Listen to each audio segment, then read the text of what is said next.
And welcome to the Browns Blitz. This is episode 20, and today is Wednesday, September 25th. I'm here with my partner and co-host, Sam Maddie. Sam, I know it's not been a great week for you, but how you doing tonight? I'm doing okay. I'm doing all right. So, ready to talk some Browns football, recap of last week's game against the Rams, and then our upcoming game versus Baltimore at Baltimore. But I want to say I apologize for being it'll be a day late on when we normally drop. We normally record on Tuesday night, and then we post on Wednesday morning, but that was definitely on me. Rod was ready, and due to some issues, I was not able to record last night. So here we are today. So we're gonna make the best of it. Yeah. So I guess we're gonna kick it off with Blitz Beverages, and you're just drinking some water tonight, man. Just drinking some water. Straight going with some water. I put a poll out on Twitter, and it was really close. I was sitting at work, and I just tried to think of 3 beers I knew I had in the fridge that I hadn't tried yet. Actually, there was one of them I had tried, 2 of them I hadn't, but I wanted to name something I knew I had. So it came real close, but the one that won was the Victory Sour Monkey. And I think people who haven't heard of any of these beers may have voted for that just because of the name, just because of it being a monkey. Huh. Yeah, just because it sounds interesting. It was really close. I'm looking at it. It was Columbus Brewing Fest Beer, Victory Sour Monkey, and Founder's Breakfast Stout. It was at 33%, 35%, and 32%. So it was really, really close. Really close, yeah. So, I don't know if there's fans of all these beers out there, or if people just didn't know what to vote for. I'm not going to lie. I voted for the Breakfast Stout just because of the name. So, yeah. Yeah. Well, you can't go wrong with Founders. We know that. So, myself, I like the Victory Golden Monkey. I found that probably a couple years ago, and it's a very good beer, but it's around 10% alcohol. So It's a beer that I'll have, but it's, I don't know that I've ever had more than 2 at a time. I'll generally have one of those and then kind of cool it for a little bit, and then maybe have another beer or 2, a little bit later if I'm going to have, on a weekend. But I bought one of these Sour Monkeys because I think somebody recommended it to me way back, and it's kind of been sitting around for a little bit, just waiting for the right day. And I've had just a little bit of it, and I have not had a lot of sours. I've had maybe 2 or 3 sours. I've liked some of them I haven't liked. I think it just depends how sour it is. I think the first sour beer I had I did like, and the last ones are just kind of just way too sour for me. For me, this Victory is just the right amount of sour. Okay. So I guess it depends. I know there are some guys out there that really like the sour beers, so this one's probably not sour enough for somebody that really likes a sour. But if you're just somebody like me that drinks other stuff and doesn't dabble in the sours that much, I think you'd probably really like it. And it is also a 9.5% beer, so I'm going to do my best to hold it together throughout the recording here. So do you finish the entire beer throughout our show, or do you have some left over? It depends how long we go. I usually have it gone by the time we're done. Okay. So what Rod is telling us is that he will be inebriated by the time this is over with that 9.5. Potentially, yeah. All right. Your week going well, Rod? It is going pretty well. As we'll get into, I was at the game, so I traveled home Monday morning and kind of worked half 3/4 of a day Monday, and it's kind of been kind of a whirlwind. Kind of you know how it is when you miss some time at work and you're trying to get caught back up and back into things, and you take a day away from home, and your week just kind of flies, and you're trying to get caught up on everything. So I'm not complaining at all because it was a great day being up in Cleveland on Sunday, but it just kind of makes the week just kind of like a whirlwind. I view taking off work just delaying the inevitable because you know it's going to be sitting there for you, and then you have that much less amount of time to take care of everything you normally would in 5 days. So That's it's right. funny because normally like no matter like how the week goes, like if you have 4 days, it seems like it was 5. You know what I mean? Yeah. Yeah, it still takes the toll of 5 days on you. For sure. Yeah. Well, then I want to hear about that, and I'm going to definitely try to pick your brain a little bit on different thoughts that you had. But so let's switch things up, Rod. Let's do our preview of the Baltimore game first, and then let's hear about your time in Cleveland last. That sounds good. Sounds Cool. good. We haven't done that, so I am game. Cool. All right. Well, we've got Baltimore this weekend at Baltimore. What are your thoughts? Baltimore's coming off a loss. We are coming off a loss. Yeah, what are your thoughts about it? Well, I still don't know that we know exactly what Baltimore is. Baltimore beat 2 teams their first 2 games that aren't seen as really great teams, and then they got beat by a good team. So I think you could probably look at their loss and the Browns' loss as similar this past weekend. So I think you just got to try to think of the matchups and try to figure out what the strengths are of each team. I really don't know that we've seen enough of either team yet to really know what's going to happen in this game. See, that kind of leads me to, you said to start it off, you said, we don't really know which Baltimore team we're going to see. I don't even think, I'm going to I don't think we know which Cleveland team we have yet. You know what I mean? It's still, absolutely. It's still crazy to me that we can finish the season like we did, and then here we are 1-2, and they've been close, and I feel like we should have won. I honestly feel like we should have won the Rams game, but we'll get into that later. But I think there's a lot of unknowns at the current moment with this Cleveland Browns football team. So, yeah, without getting too much into the Rams game, because we'll do that later, I think that we need to see more of the same from the Browns defense in the Baltimore game, and that's they're going to have to be really tough against the run, and they're going to have to slow down the pass as best they can, depending on who's playing. And I know we have Demarius Randall's going to be back. I don't know. I haven't heard about any of the corners yet, but they're going to have to slow things down as best they can and keep guys out of the end zone and hope to keep the scoring down. That was a formula against the Rams. It's going to have to be a formula really in the stretch of tough games against good teams. So if they can do that and keep the Ravens from making this a shootout and scoring a ton of points, then it's going to be up to the offense to do their fair share and score some points. I think that this game is we just have to contain Lamar Jackson. I'm sitting here looking at the roster for Baltimore. They don't really have any great standout receivers. They have rookie Marquise Brown, obviously Hollywood Brown. He's good. We know what he can do if you watched any college games last year with Oklahoma. But then you've got Miles Boykin, Willie Snead, Seth Roberts, Chris Moore, Jaleel Scott. Never even heard of some of these guys.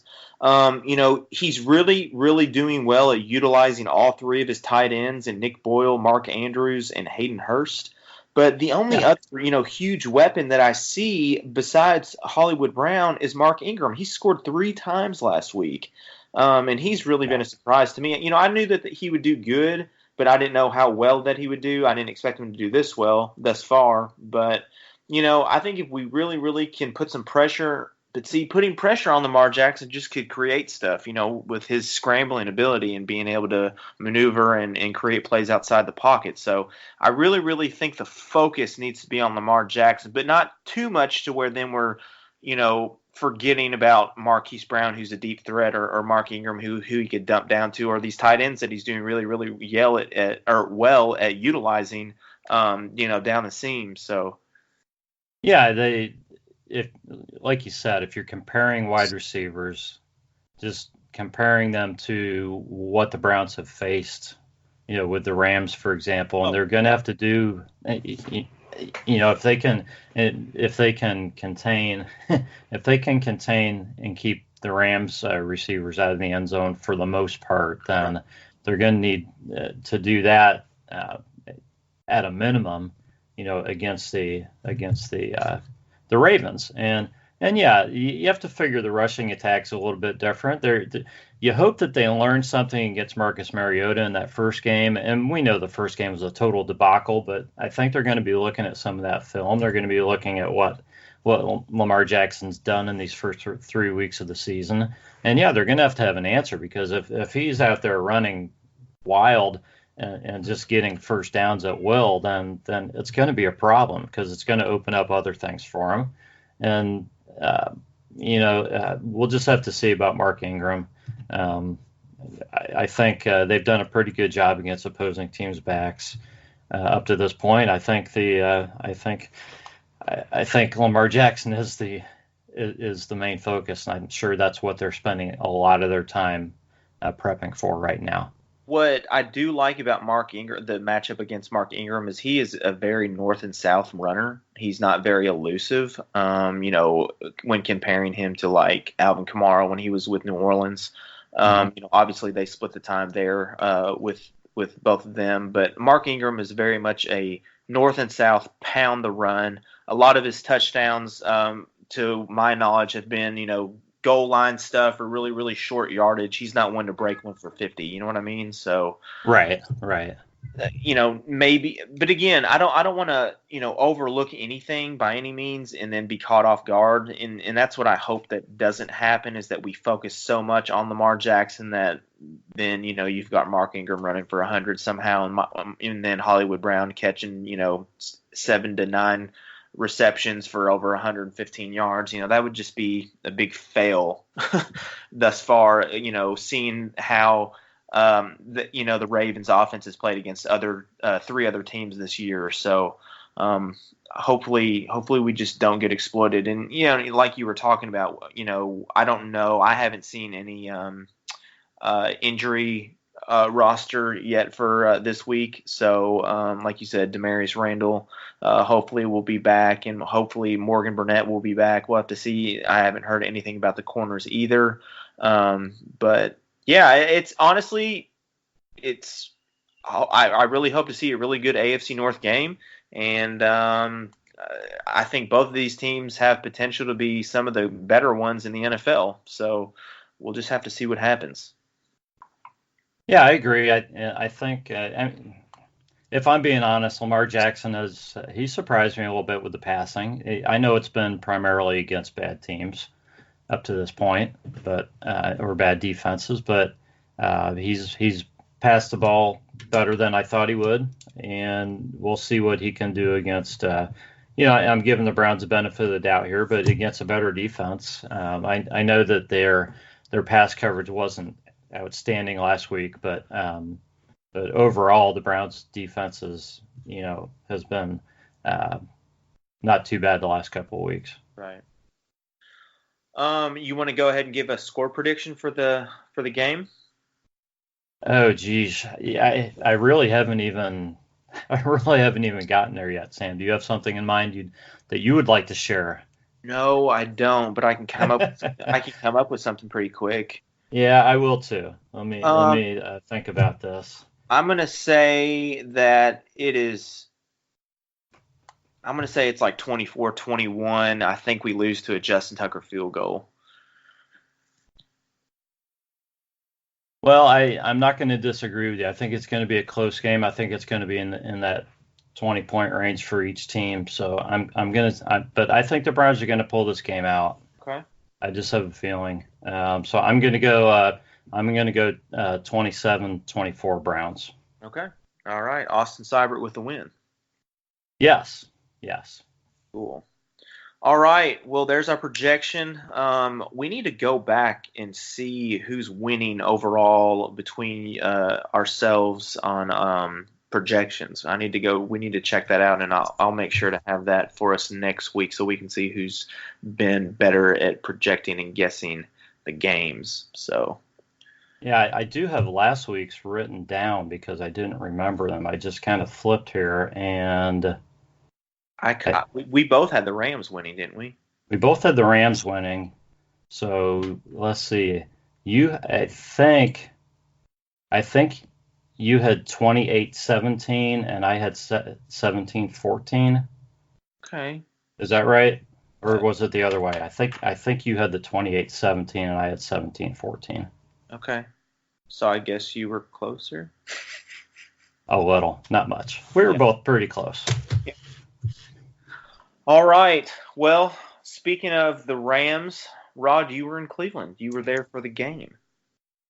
Yeah, I drove up Sunday morning and met my brother, and we went down, did a little bit of tailgating. I got to meet some people from Twitter that talked a lot to, and never got to meet, and so we hung out for a few hours, and it was really cool.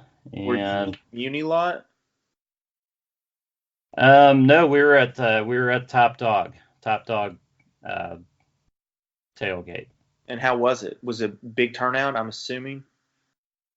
Yeah, they get a good turnout there, and yeah, I mean, they do a really nice job. So yeah, I recommend going and hanging out with those guys anytime. Definitely. They're on Facebook and on Twitter, so it's Top Dog Tailgate. Great. Awesome. All right. Well, I'm just going to ask you questions like I'm interviewing you about your experience, kind of like we did with Malcolm. Is that cool? Sure. Yeah. What was the feeling of just being around Browns fans? What was the vibe? Was everybody being positive? We were coming off a Monday night win versus the Jets. We had a short week. Just what was the feeling and the atmosphere that you were surrounded by? Prior to the game, I think most everybody was positive just about the team and about the Browns, but there was a lot of realism because of all the injuries. So I think a lot of people knew what the Browns were facing in the Rams. So I think they knew it was going to be a tall task to come out with a victory. Yeah. Was it sold out? I would assuming it was. I think it was sold out. I mean, the stadium was just about packed. Yeah.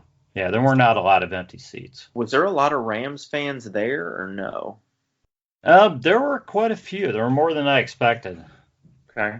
There was a pocket of Rams fans sitting above where my brother and I were sitting. Okay. I can say that. And there were Rams jerseys here and there.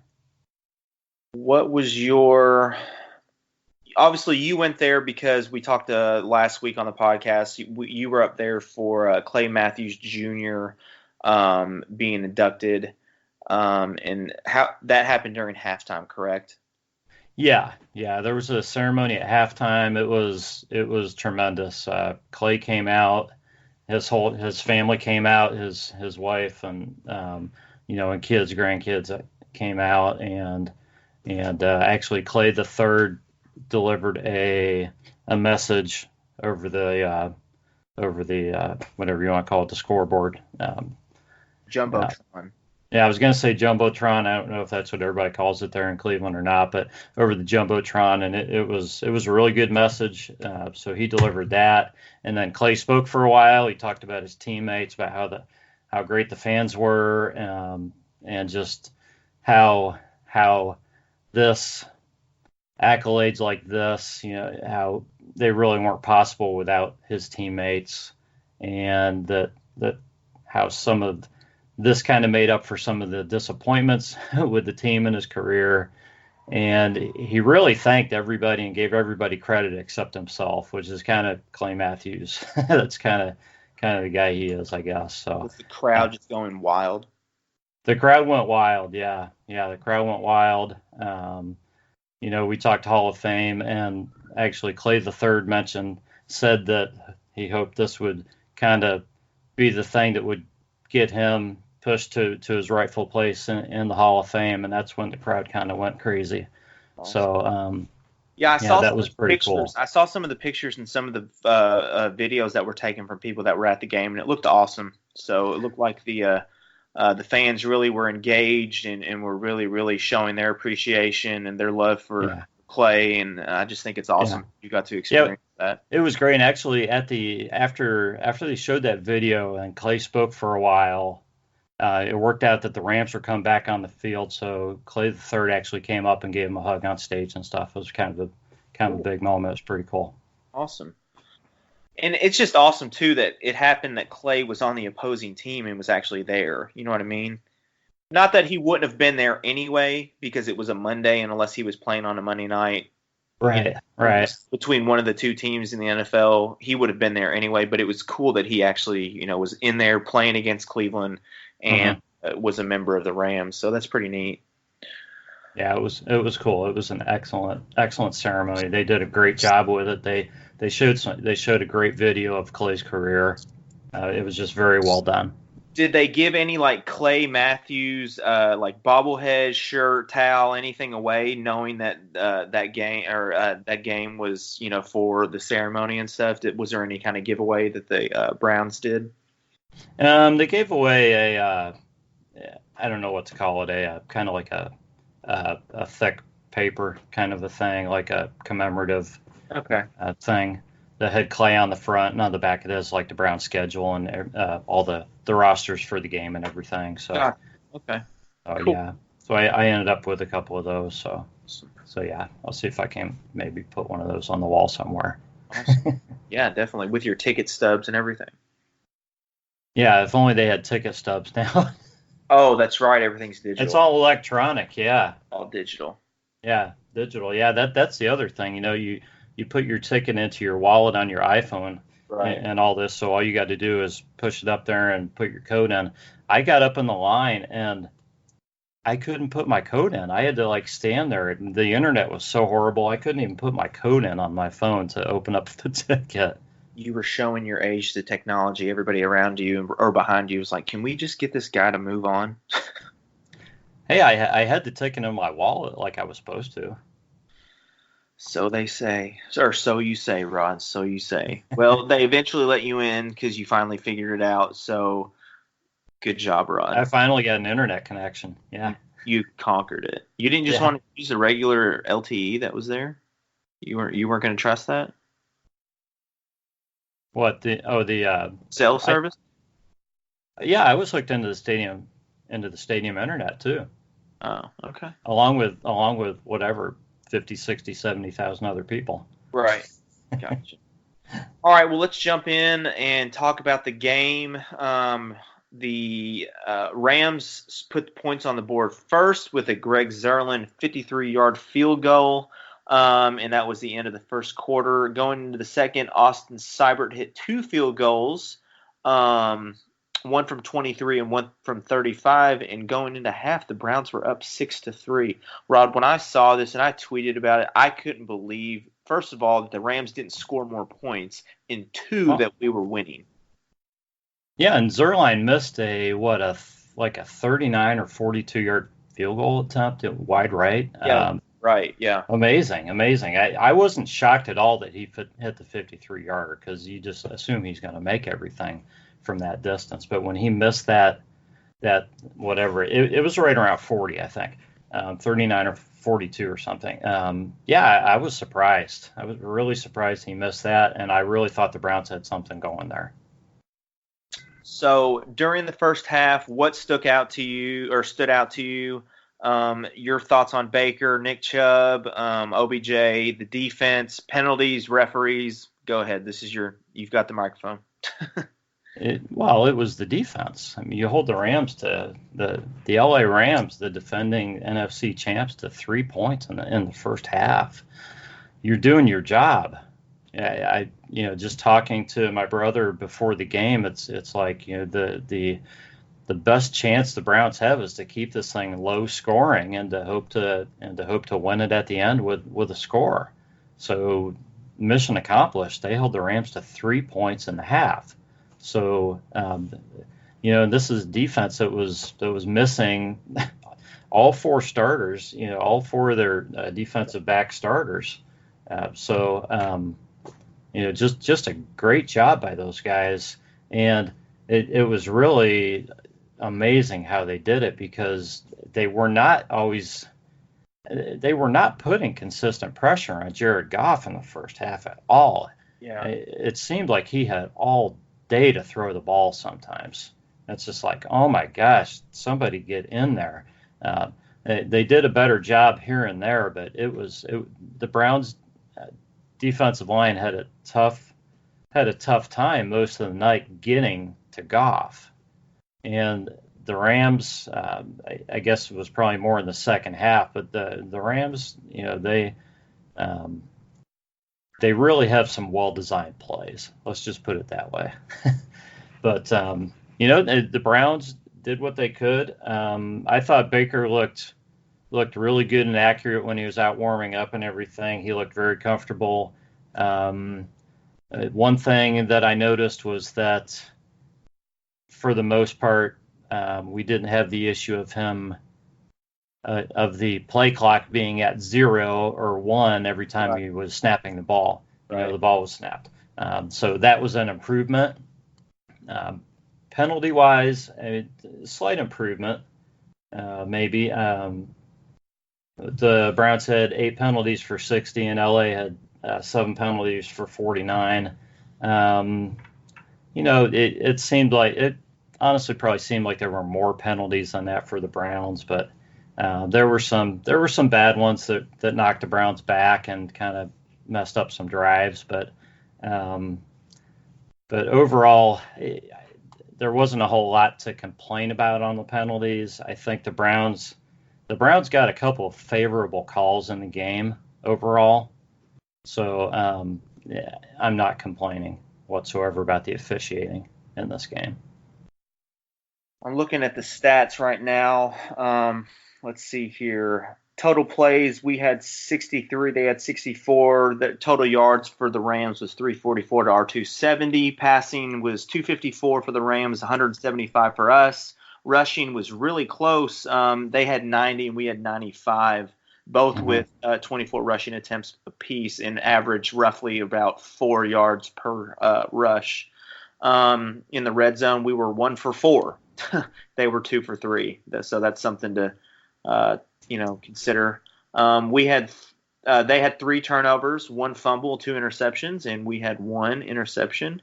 I just watching it on TV, it was, to me, Baker kept rolling out to the right. There was times, and the announcers even talked about it, where the pocket was still fully intact and was good. If he just would have stayed in the pocket or maybe moved up a little bit, he would have been okay. Mm-hmm. But he kept rolling out to the right every time, and that gave Aaron Donald just opportunities to, create this pressure and leave his, dominance and his presence there, and it just ended the play because he was working with so much shorter of a field on the right side. You know what I mean? Yeah, it seemed like he was always rolling out to the right every time. Yeah, you're right. He did. Let's face it. I mean, he still did not look as comfortable as we want him to look. He hasn't looked when Baker's comfortable, he's not going to be completing 50% of his passes. No, we know that. So there's work to be done. We know that. He was 18 for 36 for $195, 1 touchdown, 1 interception, as I said earlier. He was sacked 3 times for 20 yards and had a QB rating of 64. Nick Chubb did get close to the century mark at 96 yards, averaged 4.2 at carry. His long was 13. Nick Chubb looked a lot better. I thought he looked a lot better, and he looked strong, fast. He was elusive, very agile. So I was pleased with the performance by Nick Chubb. I just we talked about it last week. I want to see him get 25 carries a game, 25 to 28 carries a game. You know what I mean? Yeah, and he came close. He came close with the 23 carries, so I was pretty happy there. You're hoping he's going to break one. That's just not going to happen all the time. Yeah. But I thought he had a great game. I mean, again, this is the Rams you're playing. You're just not going to go in and crush these guys with huge play after huge play. So I thought Nick Chubb had a nice game. I thought that I think there's issues with the line. I think there's issues with the timing and with Baker, and I just think there's just more work to be done on offense. You have to give them credit for doing what they're doing, but we know that they really haven't even scratched the surface of what they're capable of doing yet as an offense. Not at all. And I said this last week. Baker, run the damn ball. Run the ball. I don't understand why you're not running the ball. You did all during your tenure at Oklahoma. You did during your first year with us. Run the ball. It creates opportunities, and it's not like he's slow. He's not slow. He has the ability. No, he's capable of making some plays. And that's Baker Mayfield. For him to run. So yeah. I know I was just saying, well, he's rolling out of the pocket or whatever, but he was, I don't know, he just doesn't look like himself. Obviously, the comments about him are pretty negative at this point and pretty blown out of proportion. From my point of view, Baker Mayfield, we're done with him. We're done with Freddie Kitchens, and we can touch on that here in a second. But I mean, come on, guys. He's a sophomore quarterback. He has a long, career ahead of him. Don't give up on him. That's such a Cleveland thing to do. It's pretty well documented that a lot of great quarterbacks have a tough time in their second season. I didn't want to believe it was going to happen with Baker, and I still don't believe he's going to be like this whole season. No, I believe he's going to flip the switch at some point, and we're going to see the Baker that we saw last season. Right. So, but it's not like he's lost it, and he's never going to be a good quarterback again. Right. It's just some things have to work themselves out at this point, and they've got to get on the same page and get to a comfort level on certain things, I guess, and it's going to happen. We just, you can't say the word patience to Cleveland Browns fans because people blow up because they're like, oh, I've been waiting 20 years for this and everything, and I know, guys, but we've got too many good pieces put together here to want to start tearing something apart because things aren't working yet and we're 3 games into the season. Just let some things happen. One thing I want to correct myself on, the attendance for the game, Rod, you were a part of this, 67,895 with a capacity of 67,431. So yes, it definitely was sold out there. Yeah, it was packed and it was loud, and I didn't have much of a voice on Monday. I can tell you that because I was screaming at the top of my lungs, doing my best to try to get Jared Goff to call timeouts before he wanted to. You have to use that home field advantage. For sure. You have to make those guys not be able to hear a word out there. Well, actually, after Jared's first series, he was coming off the field, and we could all see it, and I tweeted about it. He said, "I can't hear anything." He couldn't hear. So I was very happy, and I commended, not that they heard or they saw or whatever, but I was like, the Browns fans are doing it. That it's loud. He's struggling to hear, getting the plays in. So that, hats off to all the people that went to the game, just Cleveland fans in general. I figure it's like for every home game. So the only thing we have to improve on is we were doing that on third down, and we have to do that on every single down, guys. There you go. They shouldn't be able to hear themselves on first down or second down at all. There you go. Okay, and I'm telling you, I haven't been to a game in Seattle or these other places, but the stadiums where it's the loudest, I guarantee you it's loud constantly. It's not just third down. So that's the next thing you got to work on. Pump it up. That's right. I was doing my best. How was the weather there? Was it nice? It was warm during the day. It was, I don't know, it was probably mid 80s during the day, and it was perfect for the game. Cool. It was probably down, I don't know if it was high 70s, low 80s, but it was perfect. Was there any breeze coming from the lake or? Yeah, there was some in the stadium. I can tell you this: walking on the streets, I couldn't wear my hat because it was blowing off. Okay. But yeah, it was definitely breezy up there. All right, a couple more things that I want to touch on, and then we will jump off here. What is the presence of Aaron Donald? What did you see? He is, such an impact player, and he was rated the number 1 overall player in the league. From that thing that NFL Network does. What is the presence that you saw of Aaron Donald? Well, I mean, we know how good he is, but let's be honest here. He didn't take the game over. No, I don't think he did either. He didn't. The Browns did a fine job against him. I really think they did. You know he's going to get his plays. Right. You know that. You're not going to neutralize a guy like that. It's just like with the Rams receivers. You're not gonna shut these guys out. Right. You try to slow them down. You try to keep them out of the end zone as many times as you can and make them settle for field goals. You try to make them punt once in a while. You try to hold them to 20 points, and you give your offense a chance to win. Well, it's the same thing against their defense. You try to keep the guy away from your quarterback as often as you can, knowing that he's going to get in there and disrupt things here and there. And I think the Browns did a great job against him. I really do.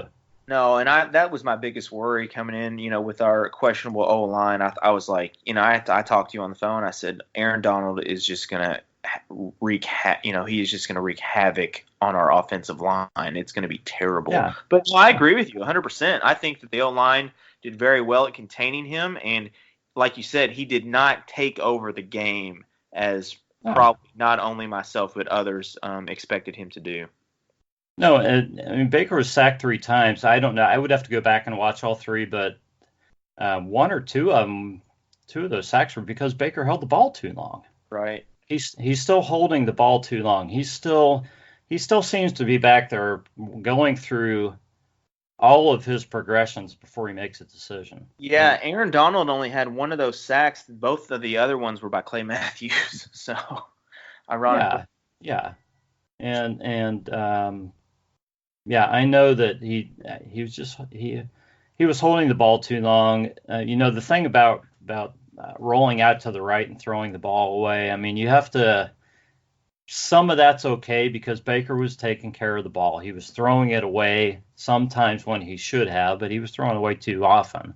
So it's kind of finding a happy medium for him of not forcing it, not throwing it away too often, not holding it too long, but not throwing it so fast, before a play develops. Well, another thing that kind of is concerning, and I saw this on Twitter today, and this was brought to my attention by Jake Burns. We ran like 9 screenplays. We got to stop that shit. We have deep threats all over the place. And OBJ, Jarvis Landry, and we're running screens. That's terrible. Well, Baker didn't really, for the most part, he didn't seem to have a ton of time. So I can understand not going deep that often. Yeah, but like I said, stay in that pocket because again, there was multiple times where he would evacuate the pocket and it was still there intact. It was still good, So anyway, let's see, Aaron Donald. What did you think about the Browns' second team secondary? Because that's essentially what it was. Well, there were times when guys were just flat out wide open. Okay, but I think what you had is some of the guys that were in were played tremendously against the run. They're better at the line and that, and these guys are probably not quite as good at man-to-man coverage as Greedy and a healthy Denzel Ward. Anyway, so I don't have a problem with it. They created 2 turnovers, actually 3 turnovers, 1 fumble and 2 interceptions, 1 by Burris, 1 by T.J. Carey. It gave us the opportunity to get the ball back and put points on the board. So I'm perfectly happy with it. I made the comment. I was like, is anybody else kind of maybe thinking that this secondary kind of looks maybe better, not better overall, but better in the last, 2 previous. Yeah, they were not able to cover man-to-man for the most part against. But again, look at the receivers you're trying to cover. Right. There aren't a whole lot of guys who are covering Cooper Kupp one-on-one right now. And Brandon Cooks is extremely fast. Brandon Cooks, yeah, you're not covering those guys one-on-one anyway. So our guys had trouble covering those guys one-on-one. There were plays when they were wide open, okay, but they kept them in front of them, okay. They didn't give up. The huge touchdown play. So they made them work for it. So I didn't have a problem. I thought the guys played great. They played to their abilities. They played the type of game they should have played, and creating the turnovers was outstanding. I can't say enough about the defense. The defense did their job. The defense did enough for the Browns to win the game. They did. I agree with you. All right. As always, we got to talk about special teams. Austin Seibert, he was again 2 for 2. So definitely happy with that. 1 from 35. Let's see. No, his long was 35. Let's see. Oh, I already talked about those. He hit 1 from 23 and 1 from 35. Yeah. So, I'm happy with Austin Seibert. I think he's doing a really good job. Jamie Gillen also had another great game. 6. I mean, well, I'll probably get slammed for that. It's not great that we're punting, but at the same time, it's good that we have somebody who is able to punt when needed. Can we agree with that? Yeah, and he had 1 bad punt. He had 1 punt that he shanked, and of course, everybody around me was ready to cut him at that point. Yeah. It's like, come on, guys. Okay. I tell you what, I think getting there and getting to our seats a little early, it was fun watching Baker do the drum solo. Oh yeah, for sure. Probably the thing that was the next most fun was watching the Hammer practice his punts. That's awesome. He literally he kicks the shit out of it. He kicks some balls 80, 85 yards in practice. Yeah, he's the real deal. On the fly. I mean, yeah. He had 6 punts for 240 yards total, averaged 40 yards a punt, and his long was 55 with 3 inside the 20. So, yeah, he's only going to get better. So yeah. Overall, not what we wanted to see, but at the same time, not what we expected either. Because, as my projection was, I thought that they were going to get beat a lot worse than they did, not by a touchdown, and that's just me being honest with people. You know what I mean? So, yeah, like you said, the defense was able to contain their offense. Just our offense did not pull through and put points on the board with the given opportunities that they had. So it's just all there is to it. Yeah, I'm certainly not happy with the loss, but I'm happy with the effort. And I thought there were some positives, some things they can learn. They know that after a game like this, they know they can play with anybody. They can watch the film. They can say, man, if only we would have done this, we can beat these guys. And if they can beat the Rams, if they can justify that, hey, we could have beat these guys, they know that they can play with, compete, and potentially beat anybody in the league. All right, to wrap things up, Rod, let's talk about Freddie Kitchens. Is it time to pull the plug on Freddie? I saw so much negativity about Freddie. I have questions and I have negative things about Freddie as well, but I'm not gonna pull the plug and completely desert a first-time coach, 3 games into the season. I'm not gonna do that. Do I think his play call is questionable? Hell yeah. Yeah, extremely. I don't know what the hell he's doing. There was a number of times where I was like, Freddie, what the fuck are you doing? But that's got to come with experience, So what I wasn't happy to see was his press conference on Monday where he was talking about, somebody had asked him, are you willing to give up the playbook? Would you give over the offensive play calling to Todd Monken? And he said, absolutely not. I think he should be open to it. That's my opinion. I don't understand why we have an offensive coordinator to not call plays. I understand that a lot of NFL coaches, great NFL coaches, head coaches, do the play calling.